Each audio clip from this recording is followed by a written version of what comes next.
வணக்கம். ஆன்மீக செய்திகள் வாசிப்பது மீனாட்சி அழகப்பன். திருச்சிராப்பள்ளி உறையூரில் அமைந்துள்ள அருள்மிகு பஞ்சவர்ணேஸ்வரர் திருக்கோவில் வரலாற்று சிறப்புமிக்க தேவார பாடல் பெற்ற தலமாகும். சோழர்களின் தலைநகராக விளங்கிய உறையூரில் அமைந்துள்ள இக்கோவில் தல வரலாறு.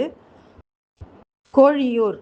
ஒரு முறை சோழ மன்னன் யானை மீது உலா வந்தபோது அந்த யானைக்கு திடீரென மதம் பிடித்தது. அப்போது எங்கிருந்தோ வந்த ஒரு கோழி மத யானையின் தலையில் ஏறி அதன் மதத்தை கொத்த யானையின் மதம் அடங்கியது.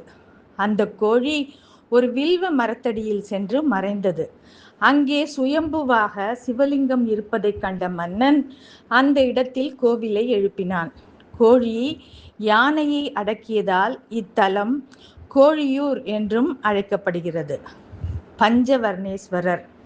உதங்க முனிவருக்கு இறைவன் ஒரு நாளில் 5 காலங்களில் 5 விதமான நிறங்களில் ரத்தினம், ஸ்படிகம், ஸ்வர்ணம், வைரம், சித்திரம் என்று காட்சியளித்ததால் இறைவனுக்கு பஞ்சவர்ணேஸ்வரர், ஐவண்ண பெருமான் என்று பெயர் ஏற்பட்டது.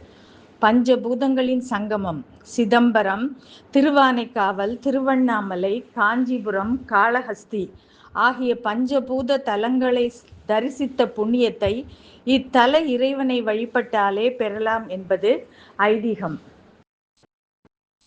நாயன்மார்களில் ஒருவரான புகழ் சோழ நாயனார் பிறந்த தலம் இது. இவருக்கு இக்கோவிலில் தனி சன்னதி உள்ளது.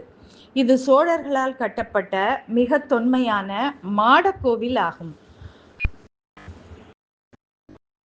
இறைவியின் திருநாமம் காந்திமதி அம்பாள். இவர் வடக்கு நோக்கிய தனி சன்னதியில் அருள் பாலிக்கிறார். நாகதோஷ நிவர்த்தி, கருடனும் கார்கோடகன் பாம்பு ஆகியோரும் வழிபட்டு சாப விமோசனம் பெற்ற தலம் என்பதால் இது நாகதோஷ நிவர்த்திக்கு சிறந்த தலமாக திகழ்கிறது. வெற்றி நிச்சயம். படைப்பு கடவுளான பிரம்மாவே வழிபட்டுள்ளதால் எவ்வகை தொழிலிலும் முயற்சியிலும் ஈடுபடுபவர்கள் வெற்றி பெற இவரை வழிபட்டு பயன்பெறலாம்.